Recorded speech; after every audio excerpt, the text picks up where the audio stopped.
connecting to the internet. Internet. Networking software. World Wide Web thing on a computer today. Computer. Net Surfer Pro. Oh, let me just check my emails and oh, here we go. Dear Net Surfers, why have you not covered Homestar Runner yet? It's one of the most important Flash cartoons in the entire internet history. Sincerely yours, Nobody. Well, nobody. Welcome to Net Surfer Pro, a whirlwind ride through the World Wide Web. Blah. I am your guide, Matt. And with me is, as always and ever will be... Our special guest, Strong Bad. Wait a minute. Hello, it's me. Stormbeard. Right, so... I'm Galen. Yeah. So, we're talking about Homestar. It's our last episode of January, and such is our last episode of the Flash Jan-eulogy, which has not gotten any easier for me to say. Still feels like wading my way through syrup. Yes, and it is going to suck when we have to do the Jan-eulogy next year, because we are going to have every January be a Jan-eulogy to Flash. Are we making that canon? We're putting it out there, and then we'll see if it sticks. I don't expect it to. We're doing the joke option select. Exactly. We can either be like it was a real announcement and we were just foreshadowing it this whole time, or we can be like, it's just a joke. Yeah. It's the equivalent to podcasting what, like, implying that a character has a secret but not having any concrete idea what that secret is to storytelling. Oh yeah, the Abrams method. Yes. But instead of weird foreshadowing that might not pay off, we're going to talk about something that is incredibly consistent and self-referential, and also, as I said, is very important to internet culture as a whole. Yes. Which is, of course, Homestar Runner, and the greater Homestar brand of series. So I want to go ahead and jump back into the fact corner? Is that what I called it? Yeah, I believe so. Yeah. So, Homestar Runner was created by brothers Mike and Matt Chapman. The name of it came from an in-joke between the Chapmans and their friend James Huggins, where at a Atlanta Braves game, their friend James didn't know anything about baseball and was joking around in a baseball announcer voice and called a player a Homestar Runner for the team, and they thought that was really funny. Then later in 1996... Mike Chapman and their friend Craig Zobel were laughing at bad children's books in a bookstore, and they were joking like, we could easily make a kid's book better than this. And so they made the original Homestar Runner book, Homestar Runner Goes for the Gold, and that had early designs for Homestar, Pom Pom, The Cheat, and Strong Bad. Then, in 1999, Mike and Matt Chapman began producing Flash cartoons with their characters, and by the 2000s, the site launched. That's by 2000, the year 2000, the site launched. At first, they tried making competitions between Strong Bad and Homestar, like the focus point, but it wasn't really landing well, so they switched to making cartoons about the time between those competitions, and thus the sort of slice of life brand picked up in popularity. In 2003, they grew too popular for their hosting site, which at the time was Yahoo. So at that point, they switched to self-hosting, and their dad, who is like, I think they said their dad is like an accountant or something, recommended they quit their jobs to become full-time animators. And then, final just fun fact, Mike Chapman considers the peak of the series to be 2004, when in one day he was given a demo from a They Might Be Giants song from John Linnell and a full-size Tom Servo from the producer of Mystery Science Theater 3000. Since then, I don't have the numbers, but they've done around 180 SPE-mails, however many tunes. They've released 2 albums of original music, I believe 4 DVDs of SPE-mails, and I want to say 3 DVDs of everything else, titled Everything Else. Numerous shirts. They have appeared in other pop culture media, And just, I believe 2018 or 2019, they released Trogdor the board game. And they are still making cartoons to this day, though not as frequently. Yes, because if I remember correctly, they actually do. They actually write for kids shows. I want to say that that one of them writes for the Aquabat Super Show. Wrote for it. Matt Chapman wrote for Yo Gabba Gabba, Aquabat Super Show, and Gravity Falls. And then also the two of them had a short series on Disney XD called Two More Eggs, which was sort of a spiritual successor to Homestar in that it was like completely their style, which we'll obviously expunge on later. Yes. I have a few sort of fun facts for firsts, because this series started in 2000, ran in its sort of, what's the word, like active content till about, I want to say 2010. I could be wrong, don't quote me on that. And it still gets content to this day. So it's been going on for about 20 years or so, you know, with or without hiatuses. Or with hiatuses, I should say. Yeah. So the first content on the website was the book for Where My Hat Is At, which was just another sort of children's book they made. The first animation they made in Flash was, I don't know, here, let me quiz you. Do you know what this was? Oh boy. First animation they made in Flash. The answer is I don't, because I should mention that I did not grow up with like watching Homestar Runner actively. It wasn't before my time or anything. It was just that I was on different corners of the internet, because Right. I was about 4 when it really started, and then I would have been about 8 or 9 when it really started picking up. Right. But I would say that the first is the one where the gang invades Tokyo. Oh no, that's the end of the series. That's the OVA special. Dang it. No, the first one was just a simple animation of Pom Pom bouncing around called First Flash. There's a little bit of trivia. Trivia time, that's the name of Pom Pom's dog. There's more trivia. The first full-length tune was Marshmallow's Last Stand, which has since been removed from the website. The first full-length tune that it still exists is The King of Town, which introduced the King of Town. The first game they released on the website was She Loves Me, a very basic, like, flower petal picking, plucking game. The first holiday tune was Homestar Halloween Party in 2000, which holiday tunes have since become a mainstay. And the first Powered by the Cheat was the Cheat's theme song in 2002. The first Marzipan's Answering Machine was in 2000. The first Speemail was in 2001. And then I have a few first appearances of some notable spin-offs or like canonical things. Yeah. So like the first instance of Limousine was in 2002 in the Speemail band names.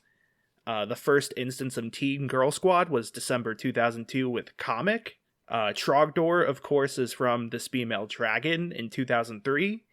And Stinko Man / the 20XD6 universe is in the Speemail Japanese cartoon in 2003. So, and that's just a bunch of fun facts, but I kind of wanted to shoot those off at the start to show how much depth there is to the series. Like, or maybe not depth, more like breadth, I guess. There's a lot of content in the series. I think that one of the things that makes Homestar Runner and the Speemails so timeless is just that, like, in a modern sense, a lot of today's like content, a lot of today's cartoons are really heavily into the idea of continuity. It used to be Monster of the Week back in sort of the mid 2000s and late 2010 or early 2010s. But with streaming services becoming more popular, continuity became the sort of status quo. And so, like, it's when Homestar Runner started off, it was a lot of one-off jokes that, when you would see a callback, it would just be a callback. But to modern sensibilities, that's the sort of thing that, like, you watch the entire series, you binge the entire series in one go for, is that sort of continuing continuity and broadening, like, callbacks and references to their own material. Right. There's a ton of running gags and like small callbacks, like you said. Things like Biscuit Dough Hands Man, pouring Mountain Dew on Strong Bad's computer, or putting a Game Boy in a blender, the portrait in Strong Bad's closet, Strong Bad's fondue pot. These all are like very, very small things that are constantly brought up again and again. The way I think of it is it's like you get familiar with the series world. It's a sort of immersion in the form of running gags and continuity. Like, it gets to the point where you kind of forget where you first heard about whatever, like, running gag it was. But, you know, it starts to get so ingrained that you feel comfort when you see, like, Stave It Off Guy or Tanarin's Love, because it's something familiar and funny, even though you can't quite put a finger on where it started. And like I said, they do this constantly. I think like the most recent Halloween cartoon was just a bunch of references to older stuff in a way that felt like I say the word victory lap a lot, I realize, but like a victory lap. Like, thanks for sticking it out with us. Yeah, especially because like as has been mentioned, like they were actively updating from 2000 to 2010, but in recent times it's honestly not too uncommon to get like one or two new animations a year. Yeah. So I want to back up and actually sort of talk about the characters. The setting of the series doesn't really matter. I believe they call it Free Country USA. That's like the world they take place in. And there's no real plot. It really depends on what tune or whatever it is. It's very character driven is what I'm getting at. So I figure we should mention the characters. Yes. The titular Homestar so I should mention, by the way, every character in this has a super iconic design. You know, you hear people talk about silhouettes for like having recognizable silhouettes. Every character in this series has a recognizable silhouette and color palette, which is, you know, pretty standard for like rules of cartoons, but it's also just very well implemented. Yeah. So Homestar is a terrific athlete, as is said in his book description. He has a bit of like, I don't know, a lisp almost? Yeah, it's almost like a baby voice. And then also he doesn't have arms, he just has two long legs. Homestar is often depicted as sort of dim-witted or thick-headed, very silly, not super logical all the time. But I think one thing I noticed as like during my rewatch of all the Speemails is that Homestar like often is more attentive than he seems and is often more smart than he seems. This is especially apparent in one of the later Speemails where it's revealed that Homestar has been doing his own Hremails. But yeah, like Homestar, he started as the main character, and like he's supposed to be like a likable character, and I can see that. But I think it's safe to say that he got sort of usurped from the main character role pretty quickly. Yeah. Because of Strong Bad.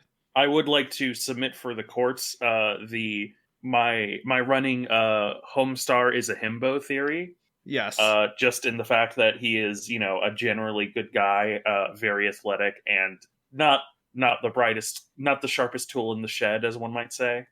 Yes, but he is very affectionate. Yes.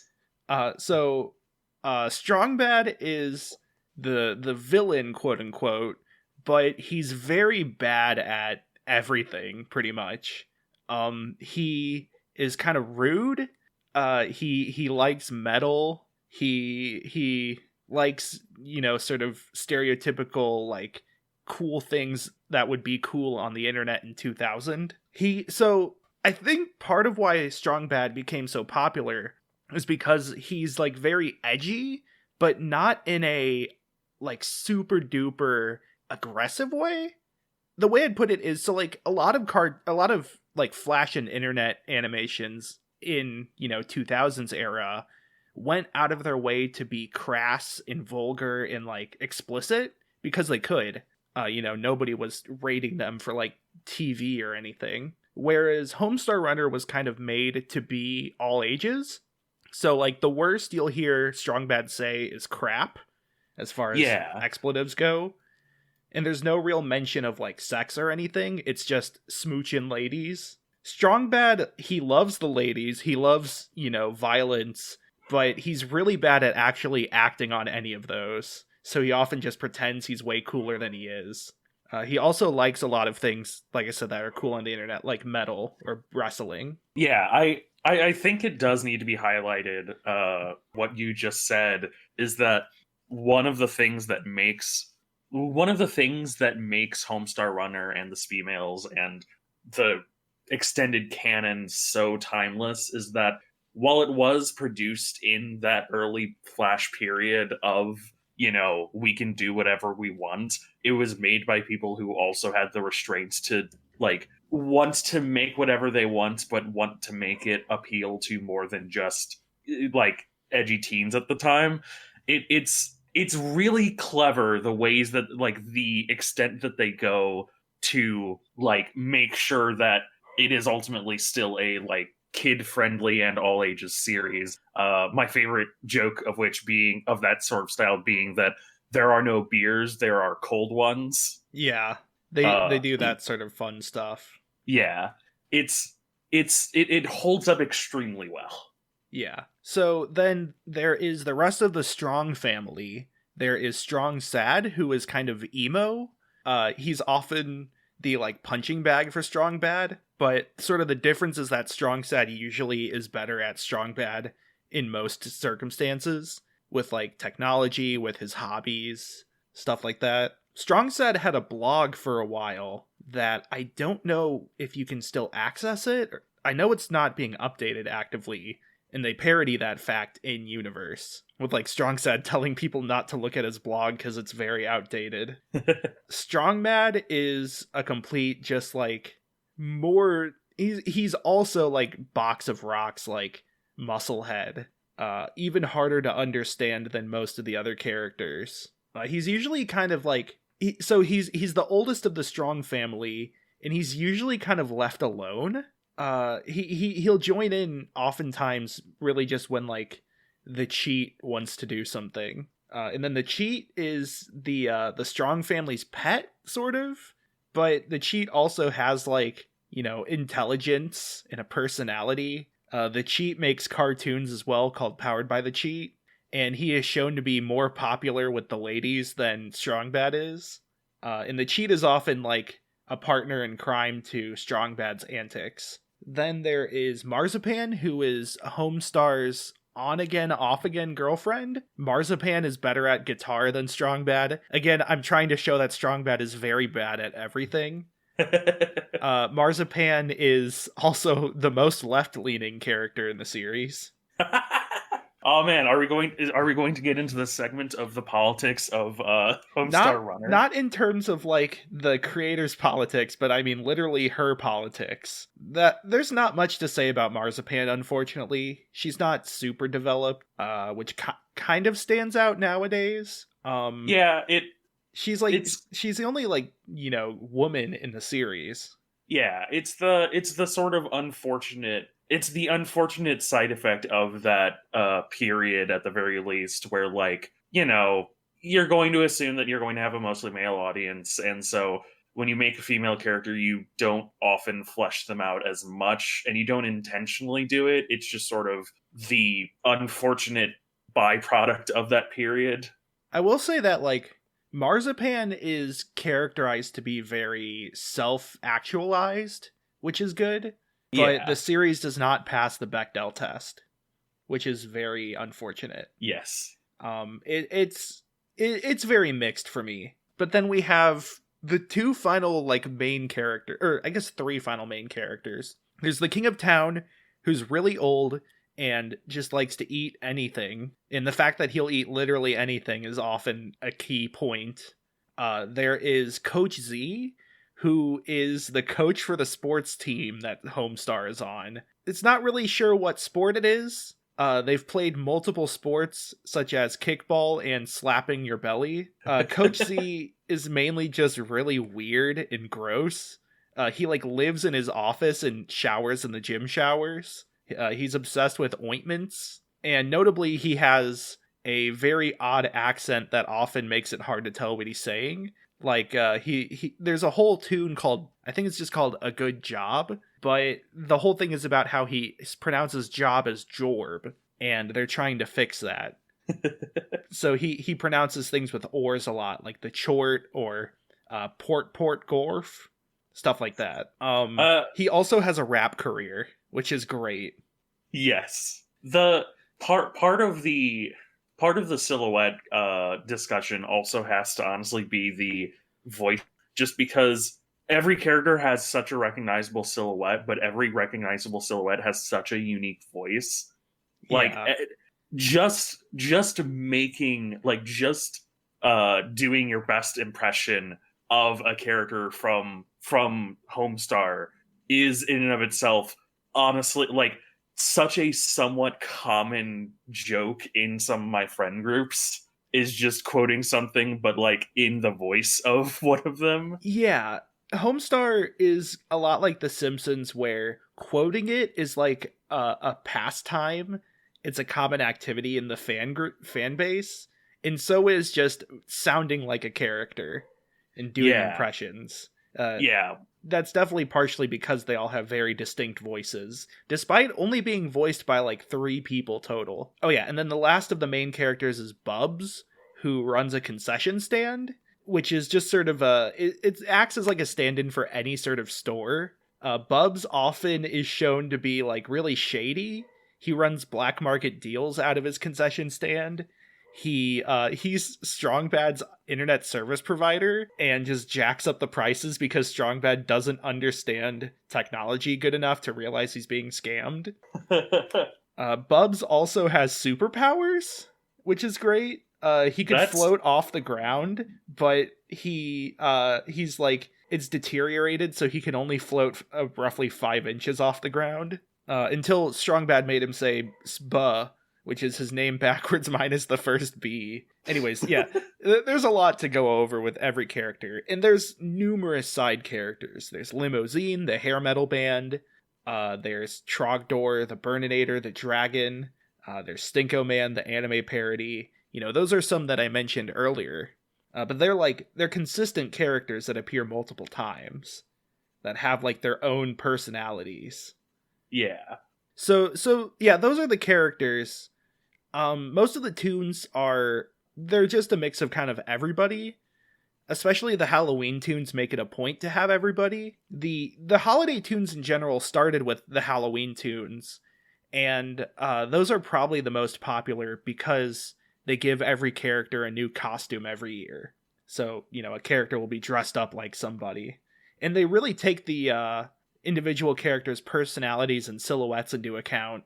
Like, Strongbad has this big square frame, and so they dressed him up like a Thwomp one year. I'm trying to think of some of the other good ones. Coach Z has like a medallion with a Z on it, so one year he was Flava Flav. So yeah, it's or as Coach C might say, Flavor Flav. Yeah, Flava Flav. So yeah, that's part of why the Halloween tunes are still being made, is because they have kind of a legacy, and they're some of the more popular ones in general. And then, like I mentioned, there's a few other ones, like Marzipan's Answering Machine, where characters leave messages on Marzipan's Answering Machine. They've done some, like, puppets videos with, like, Homestar puppets. They have Powered by the Cheat, which is its own section of the Cheat's cartoons. I think all of Coach Z's... Wait, not all of Coach Z's music videos are there, but most of them. And then there is Teen Girl Squad, which is a comic made by Strongbad in universe of...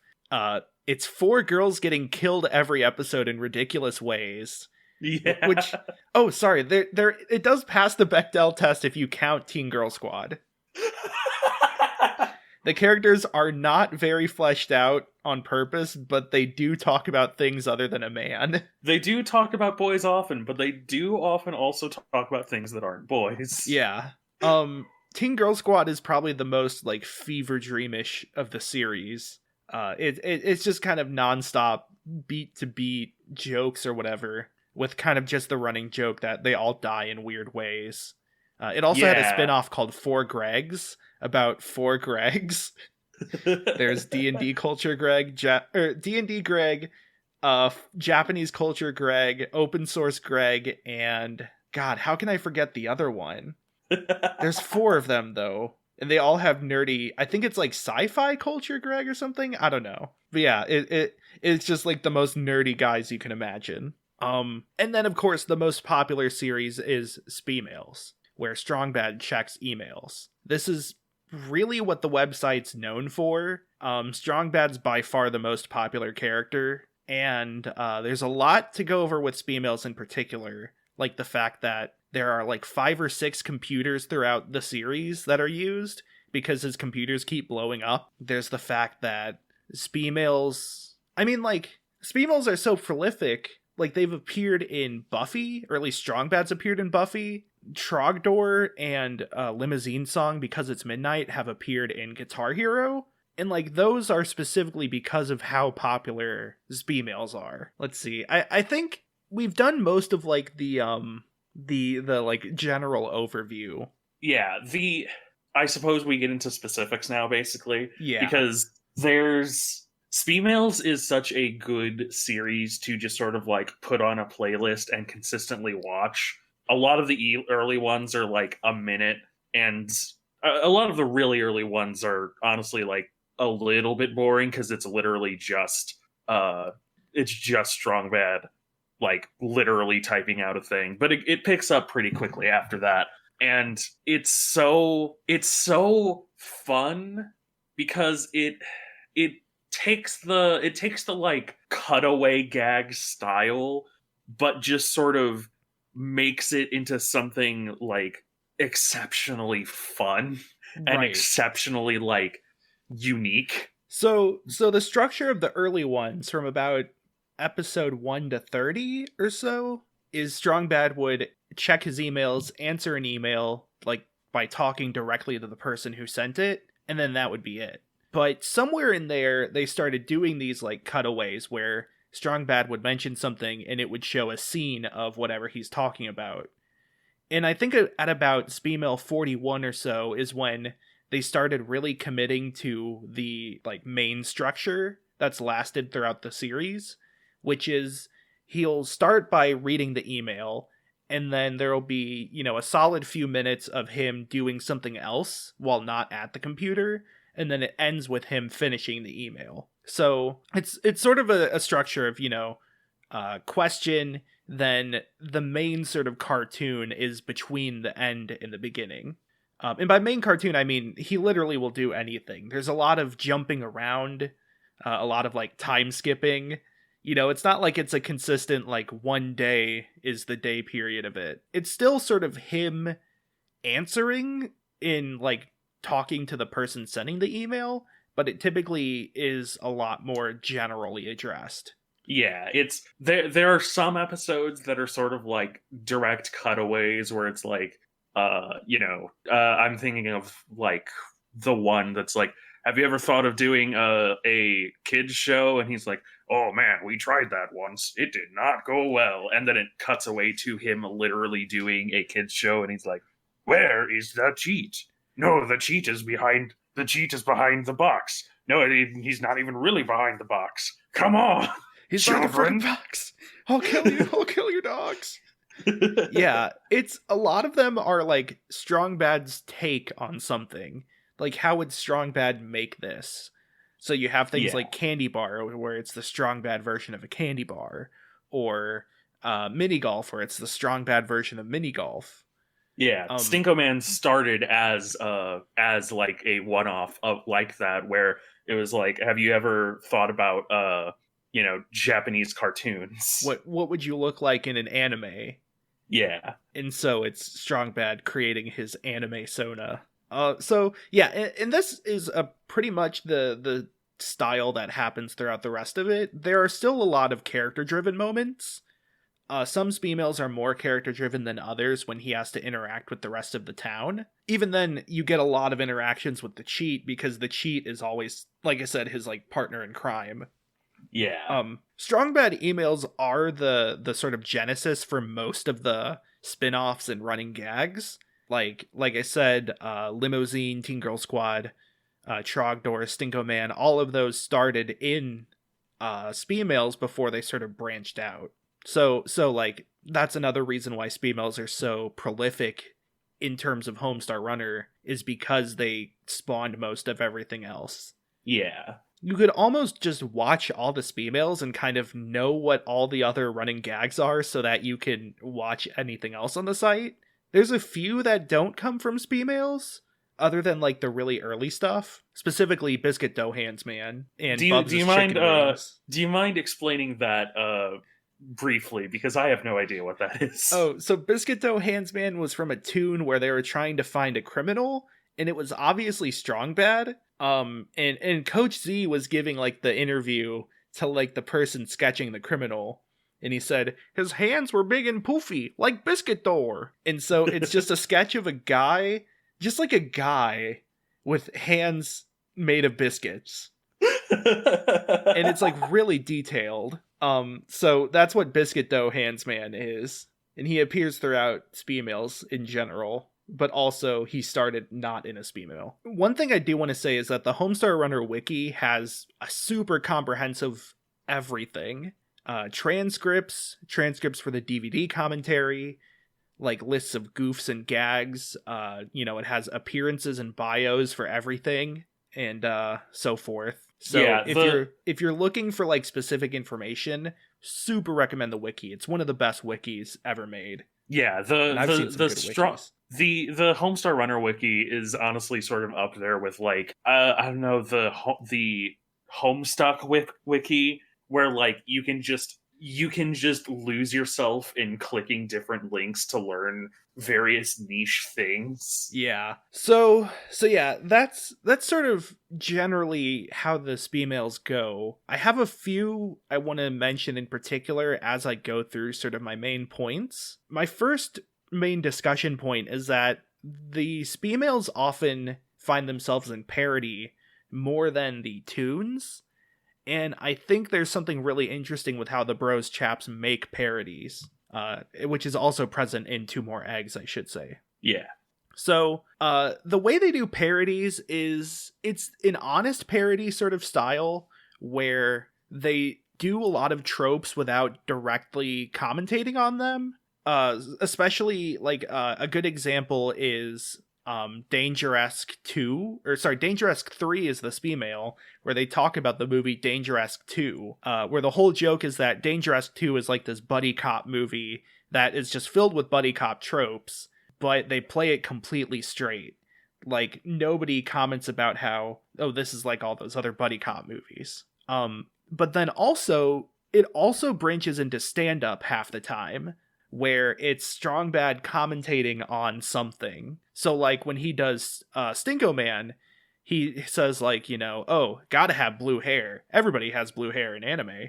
Something like that. Where he will directly commentate on something that is like a trope or a cliche. And it bounces between these. So like Monster Truck is a good example where he talks about like, general things, and then he does like the Monster Truck commercial where he goes like someday adult seats are just $5, kids and what is it, like kids and teens not allowed, something like that.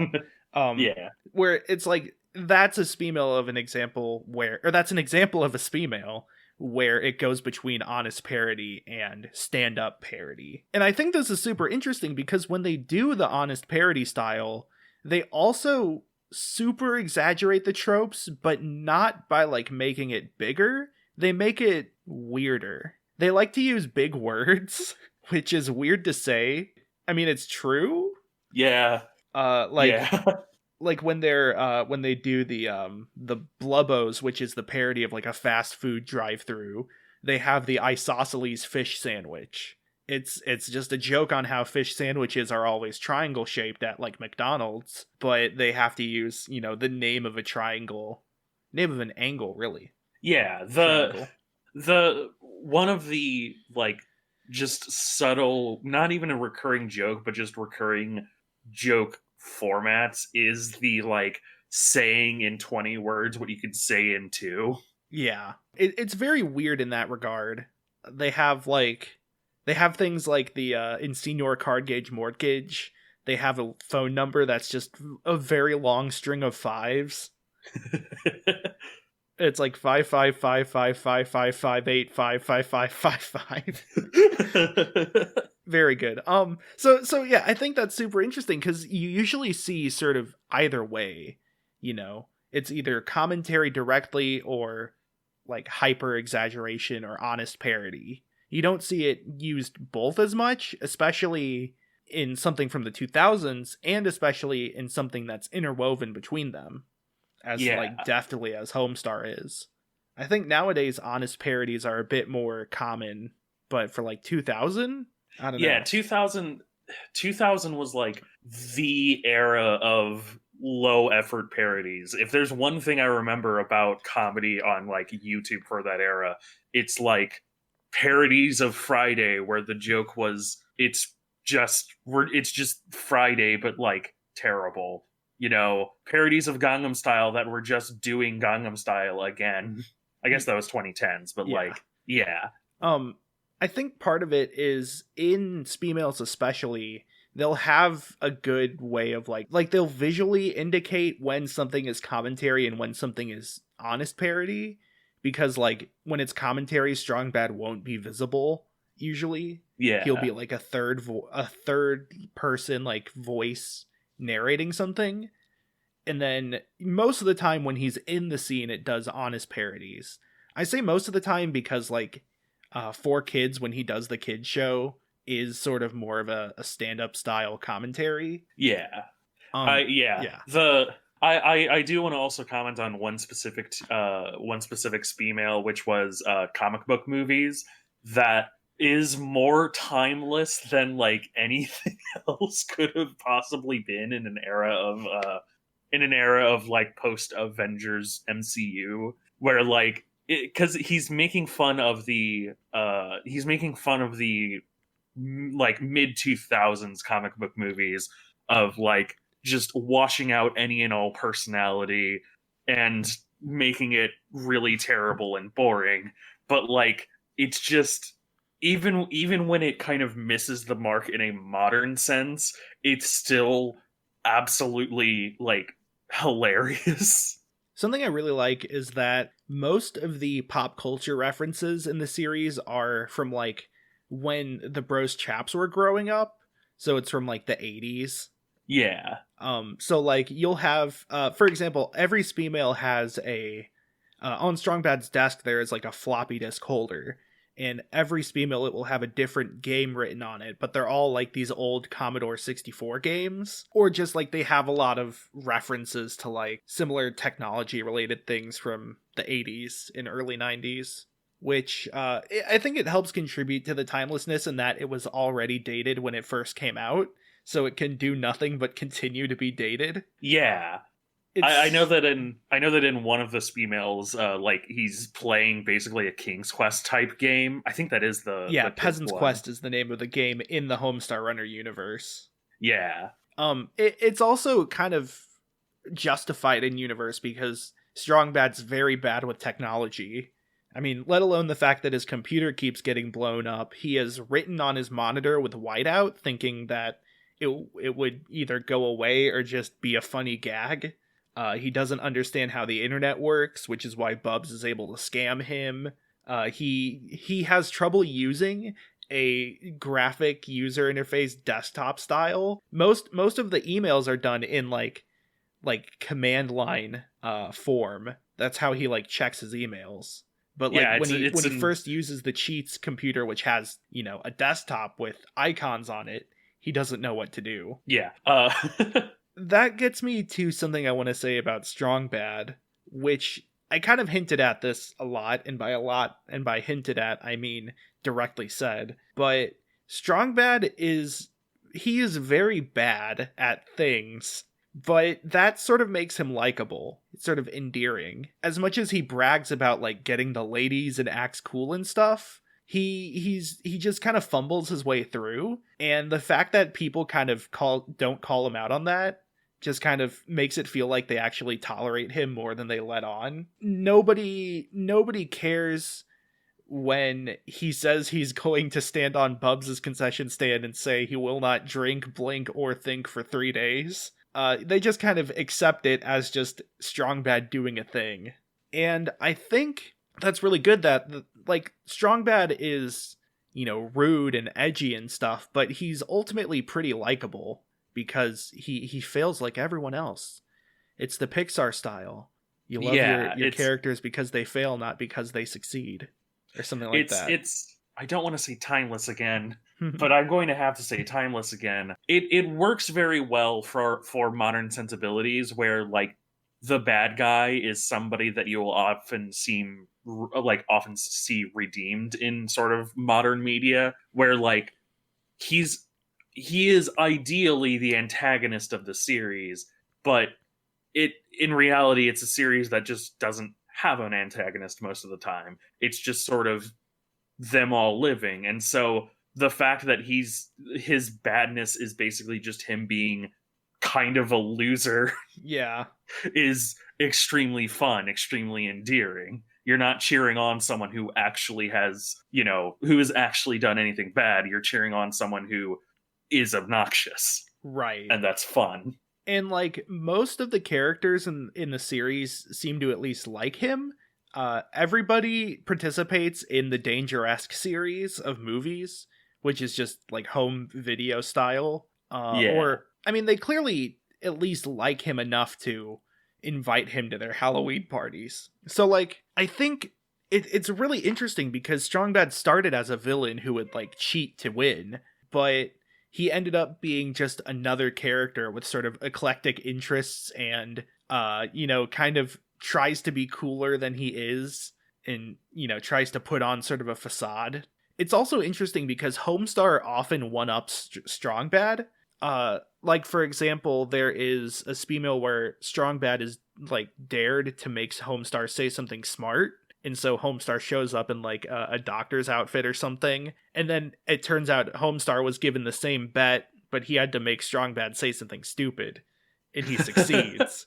So, like, even then, even though Homestar's kind of dim-witted at times, they really go out of their way to make him still win over Strong Bad. But I think it just plays into sort of the silliness of the series in general. Something we've touched on a bit is that the series is very quotable. Part of that, I'm pretty sure, is because the bros have gone on record to say that they bonded over, like, quoting old TV shows. Like, that was a family pastime for them. And so Homestar Runner is very quotable, and I can't imagine that's any like, coincidence. Yeah. Me and my brother definitely quote Homestar Runner constantly, and so it's worked at least. Yeah, no small amount of my friends also just like, I mean, shit, the techno Speemail will just come up every once in a while for no good reason. It's in an era where, like, quoting Vines at your friends is still just sort of a fun pastime while Vine is dead.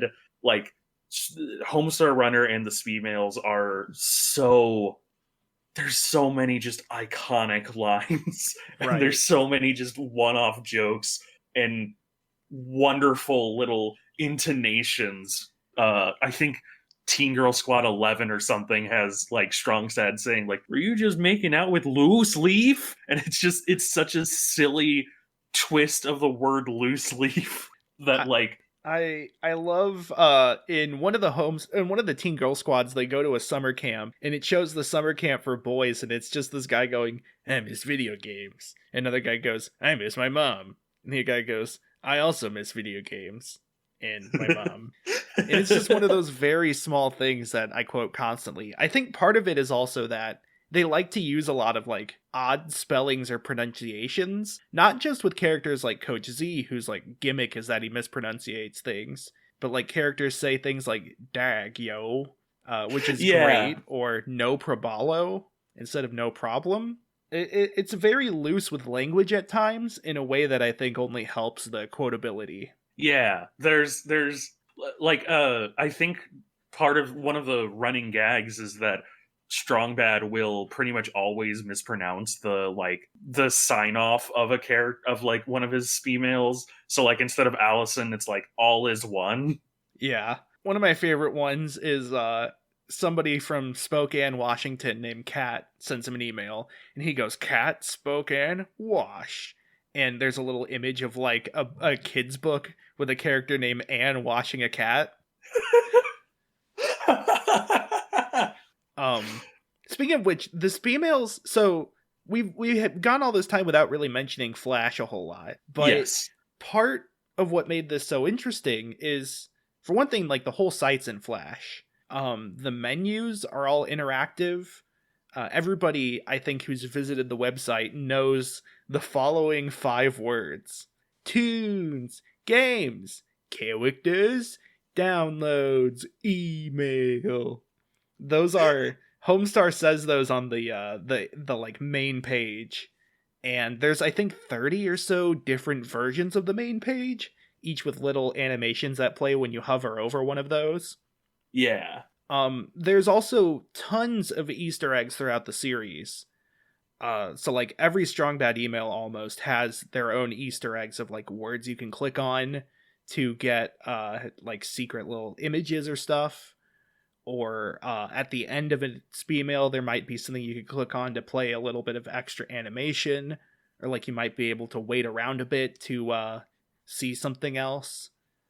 They really like messed with a lot of different ways to add Easter eggs. And even nowadays, when they release new cartoons on YouTube, they do the thing where it's like a fake coming next or like up next image, where it looks like it's about to autoplay some random video, and then it plays an Easter egg. Yeah. It's... that is one of the things that sort of gets lost with Flash, is that sort of creativity. How do you replicate that? Like, I guess theoretically you can have the entire website. Like, I haven't checked in Flashpoint. Like, I guess theoretically you could just have the entire website interface as a thing, but like, how do you replicate an entire website in Flash, especially when it does so much like fun, creative little things with it? Right, yeah. It's like everything was linked together, not in terms of hyperlinks, but like, you know, you could click on different things and it would take you to a different part of the website, or you'll see like little secrets here and there. It really gave me the same feeling of, you know, finding Easter eggs in anything, but especially video games, because it felt like there was a route you had to take to find some of them. Yeah. Or like it was finding a specific hidden object that would then take you there. And it was definitely something where I like, when I was little, I really tried to find all of the Easter eggs that I could and just dug through every bit of the website, because there are a lot of Easter eggs. Like you said, that's something that I don't really know how you would do nowadays. I mean, I'm sure there would be some way. I'm just not sure how. Yeah, I don't know. I don't know if if you can like easily convert that to HTML5 or anything like that. Right. I believe the website now is being run through a Flash emulator on the Homestar Runner website. Let's see. So a big part of the series is music. Obviously, you have to have music in the background of your cartoons. I mean, you don't have to, but it's nice. But even then, there is a lot of music throughout the series. Like, Coach Z raps, Marzipan is a guitarist, and then there's a lot of fake bands and artists. There's, like, Sloshy, which is a lo-fi rock band, Limousine, the aforementioned hair metal band, Tarantula, a more modern metal band, and then there's, like, PCP, as in peace sign YP, who is a rapper, and Tenarance Love, who's an R&B singer, that appear multiple times throughout the series. They've made a lot of original songs with lyrics. Most of them have appeared in Speemails like The Cheetah's Not Dead or Come On for Ho Gods. They have, obviously, like I said, a lot of rap songs featuring Coach Z. And then, as I mentioned earlier, they've released a CD in... I don't remember when it was released, but they had one CD called Strong Bad Sings, which was a collection of songs from the series. And then in 2020, they released the entire original soundtrack, which included both background music and the, like, all the different original songs they made. Then they also collaborated with They Might Be Giants. I mentioned earlier that Linnell had sent them a demo tape, but also the Bros Chaps made the official music video for the They Might Be Giants song Experimental Film. And yes, that is the official music video. They also animated for a band called YOU. They animated the song L.A. Lindsay.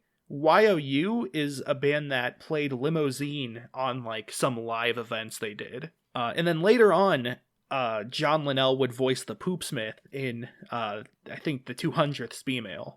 The Poopsmith being a character that took a vow of silence until the 200th Speemail. And then, of course, as many people know, even people who haven't heard of Homestar Runner might have heard of it because of Trogdor and Because It's Midnight, the two songs that appeared in the Guitar Hero series. Yeah. I think part of what's interesting to me about the series, another thing that's interesting, is that they just cover a lot of different mediums. Like, obviously, they have the animations, but they have original songs. They have games, which I only briefly mentioned.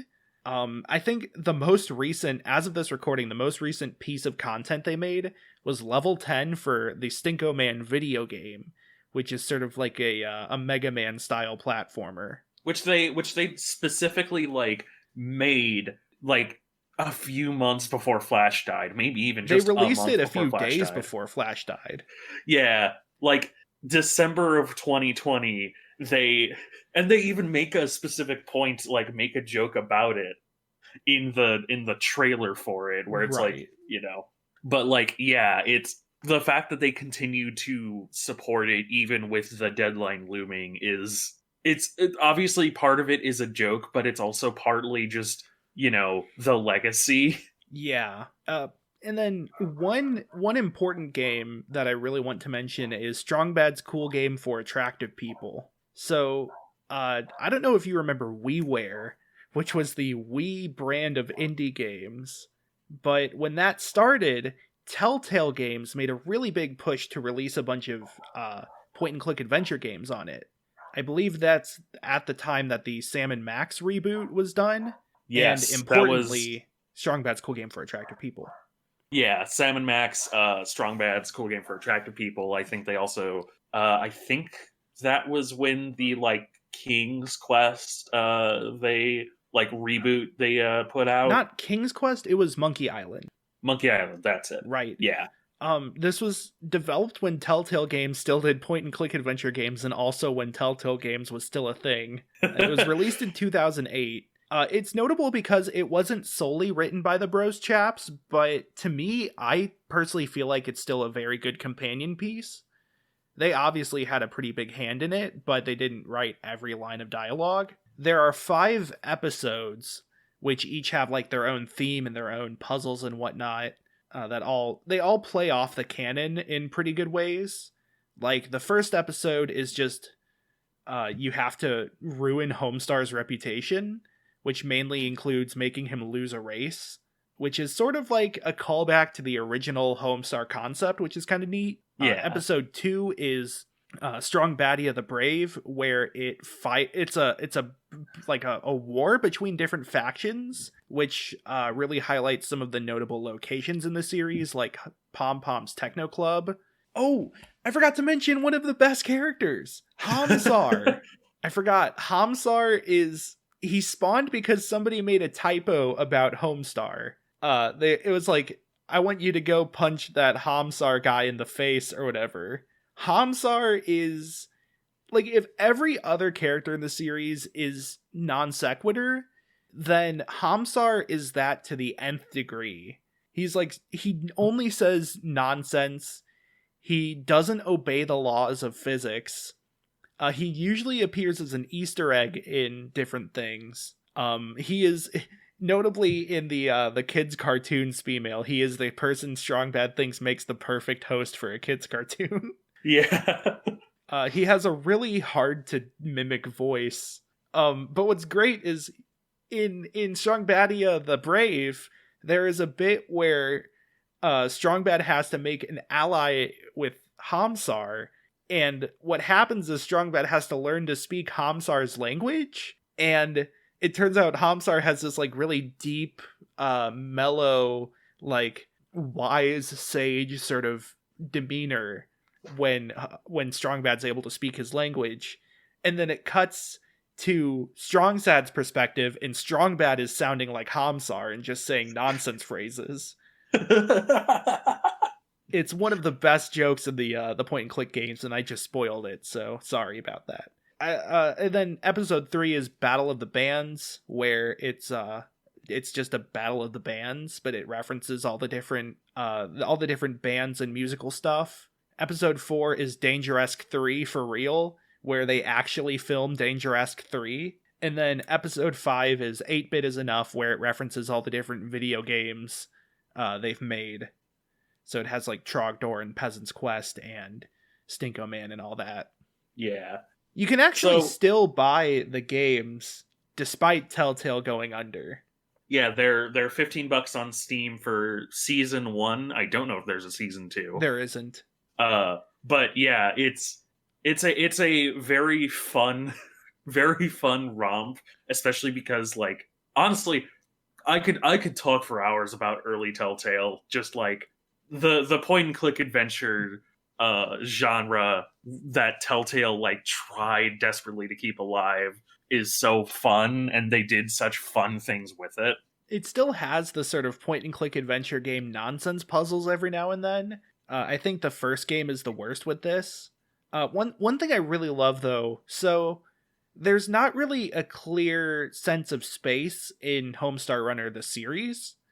Like every background is just kind of grass and then some like bushes in like a very Mario World-esque way. Yeah. But so the way they kind of lampshade this in Strong Bad's Cool Game for Attractive People is when you get a location on your map, you choose where to put it on your map. So it's less like you're going to a physical location with a real map of the place and more like it's just a menu of options that Strong Bad remembered existed. So it really plays to the sort of ethereal nature of Free Country USA. Yeah. The only instance where it doesn't happen like that is in Strong Badia the Brave, where it's done on like a board game that they just sharpied in the names of all their countries. And in that case, it's more of just a proxy for them actually fighting. Yeah. Can I also just say that naming convention, Strong Bad's Cool Game for Attractive People, I have never played this series. I still use that to this day. Like literally every single reference document for a character that I get a commission of is Blank's cool character reference document for attractive people, or some sort of variation thereof. It's just such a beautiful name. It's very wordy in a memorable way. You know, it's easy to have too many words and it not be memorable. But like they're all pretty small words, and it's very in character for Strong Bad to be calling it that. Yeah. And calling his game that. It's very fun, and it really conveys the charm of the series by itself. Yeah. I don't have a whole lot of other notes. I feel like it's really hard to do sort of a general sweep over the series, more so than what we've done. My only other thing is I have top 10s B-mails. That's fair. I guess the only general thing that I would say is that Thomas Tom Sky Ridgewell very recently did a video.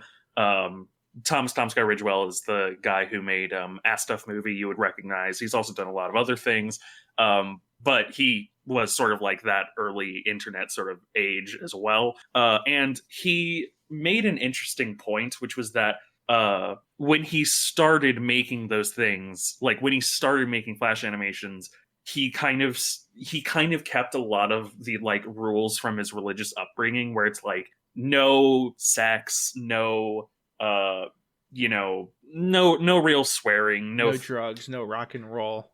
Yeah, no sex, no drugs, no rock and roll, but violence is kind of 100% okay.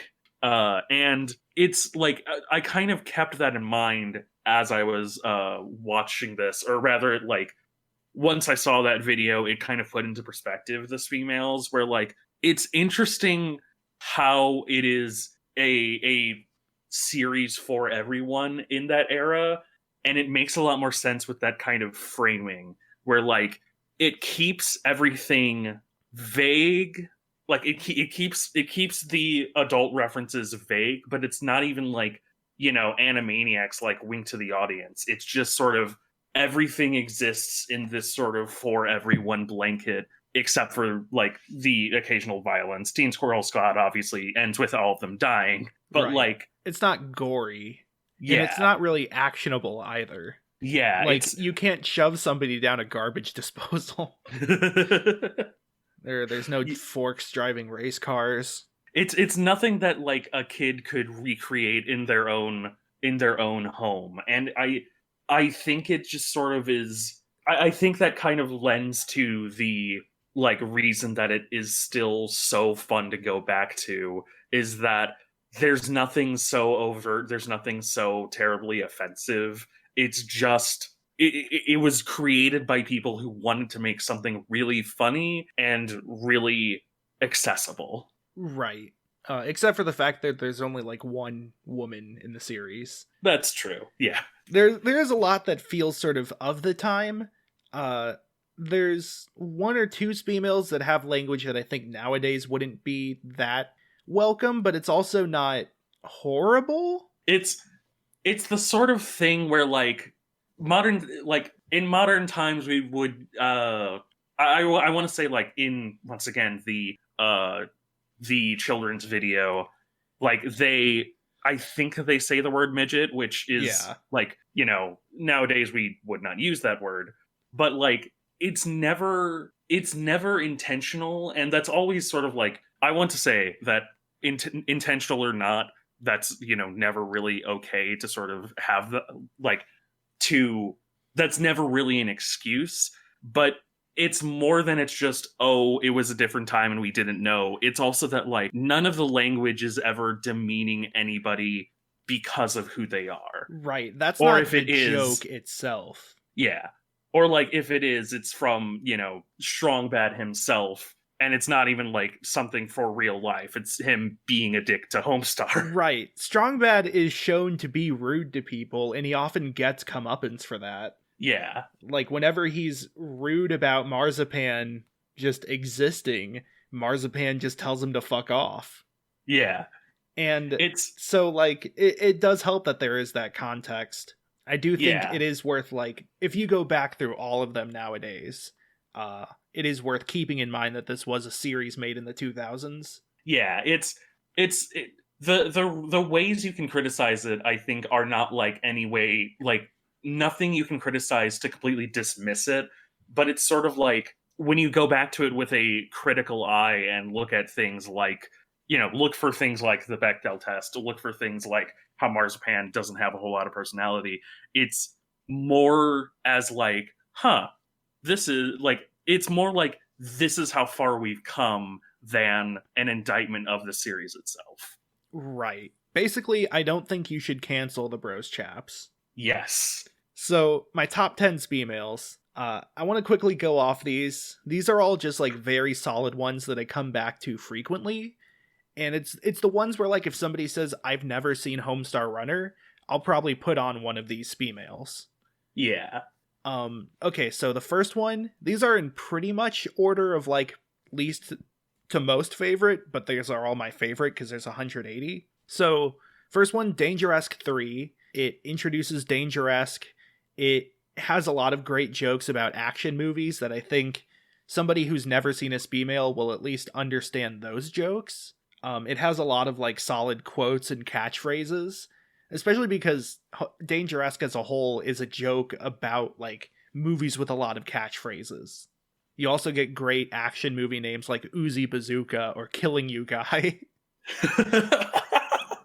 Next one is Mini Golf, which I love me some mini golf. The mini golf in mini golf it plays off a lot of mini golf tropes, but also is very surreal in a way that I think fits mini golf as a whole. Have I said mini golf enough? Mini golf. Next one is webcomics, which is great because it very specifically parodies a few webcomics. It has one that's just like a clear parody of like Penny Arcade and other gamer roommate comics. I recommend it for people that are aware of webcomics in the 2000s and like 2010s.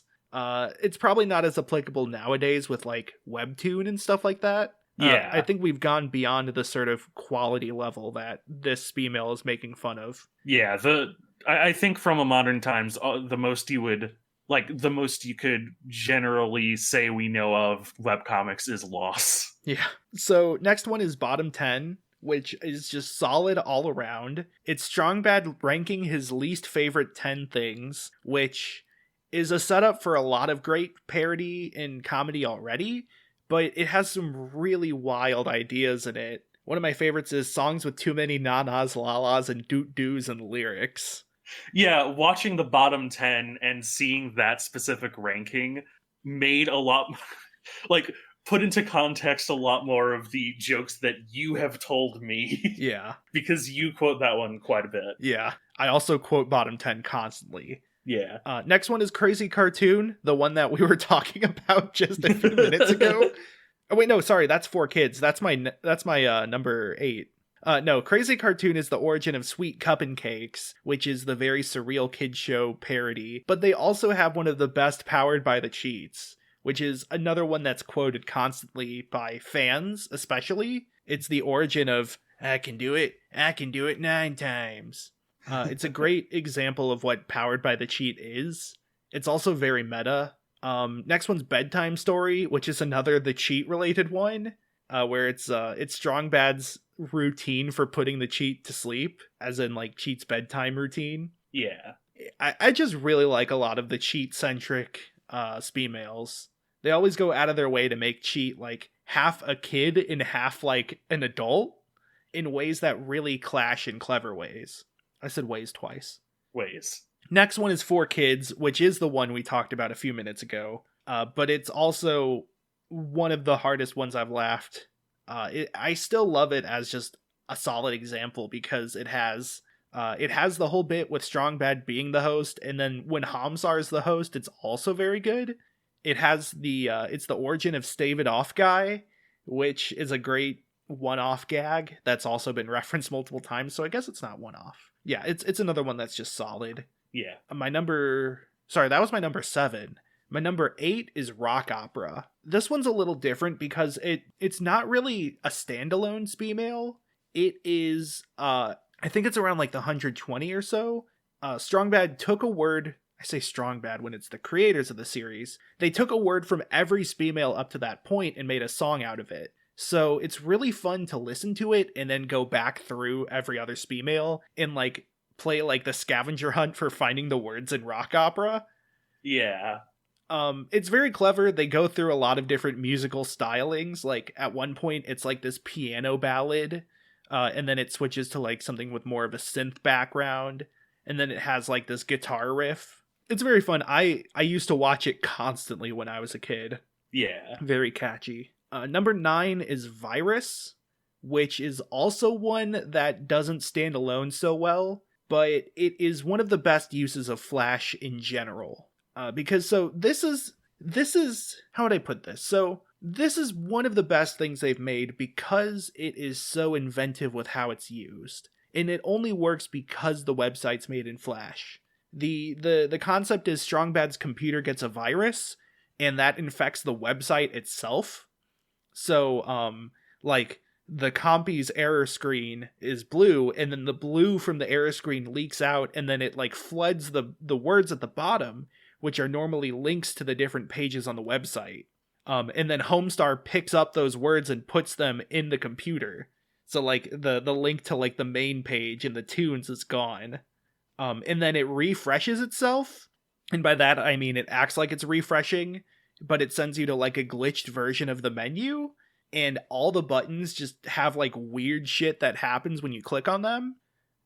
It's super inventive, and I have to recommend you watch it on the website specifically because it's like just part of the whole experience.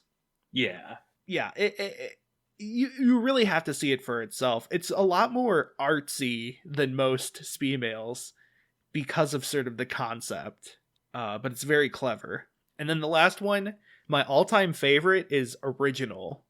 This is one that I think it's not significant to the series. It does have the most fan favorite character, Onion Bubs. The plot, the concept is that it's like Bubs is like a legacy role that multiple people have filled, and they're lamenting the loss of original Bubs. which was like this really cool, suave, like outgoing guy, as opposed to the shady current Bubs. And so it has like this sort of parody of like a sitcom that's really long running, or like replacing an actor who's known for a role. But they do a lot of really, really great jokes with that. I think my favorite joke in the whole series is in original. I almost don't want to say what it is because it's that good. Yeah. How about go and watch it now? Go and pause the podcast. Watch it now if you haven't. Yes. And then come back. Okay. The toothpick sculpture joke blew my mind when I first saw it. It has incredible delivery. Like, the whole idea that, like, they're going through all these things that Bubs could be hiding behind, like a refrigerator box, a washing machine, and then a toothpick sculpture. Like, they went with the nuclear option as the third one. Just, like, something that you cannot by any means hide behind. Yeah. It's not like a popsicle sculpture. It's like the most thin object you can make a sculpture out of. And then Homestar says it in a way that's like, he's sad. He's like really desperately trying to act like Bubs is hiding behind it. There's so much emotion in his delivery, and that's why it's my favorite joke, and that's part of why it's my favorite Speemail. Yeah. And I feel like it's pretty often overlooked, other than Onion Bubs, but I think it deserves to be in sort of the popular canon. You know, a lot of the ones that people like or like are popular are the ones that have like the origin of long-running things. You know, things like Dragon, which was the origin of Trogdor. I think that was like the viral hit as well. Yeah. I tried to avoid most of those, except for like Dangeresque 3. Because I feel like I wanted to specifically shout out some of the ones that don't get as much, like, outside media attention. But really, like, all of them are good. Yeah. Except maybe the first 10. Yeah. I think that there's a YouTube playlist that's just sort of all of them, if you want to go that route, because, I mean... They're missing a lot of the ones after 150 or so. Or 140. They just haven't uploaded them to YouTube, I mean. But all of the ones before 140 are in the playlist as well. Yeah. Yeah, it's a great autoplay material. You know, I've met people that will just put on like Futurama or something like that when there's like nothing else going on, or when people are over, just as something that's background music or background noise, but also can be watched and laughed at. Speemails work pretty well in that sort of that realm. Yeah. They're the Flash equivalent of like an animated fireplace. Yeah. Something very fun to have in the background. But you can also pay attention to it. Yeah. I haven't met anybody who's paid attention to an animated fireplace. Well, you haven't met me then. Ooh. My favorite part is the 248th crackle. I'm actually trying to think if there's been any ARGs with animated fireplaces. And with that, I don't have any other notes on the series. Like I said, it's very hard to cover all of Homestar Runner.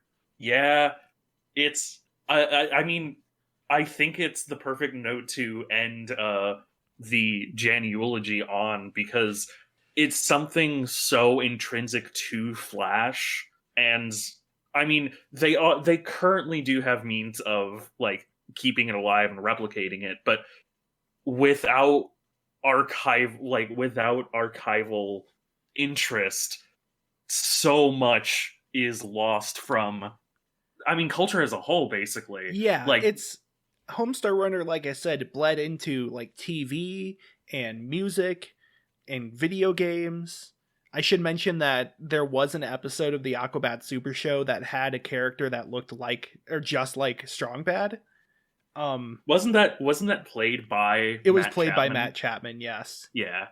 And then also just like, as a whole, Homestar Runner was a mainstay of the internet. I mean, they had to host their own website, you know, to be able to withstand the traffic. And even then, they were like some of the earliest people to make a career out of Flash animation.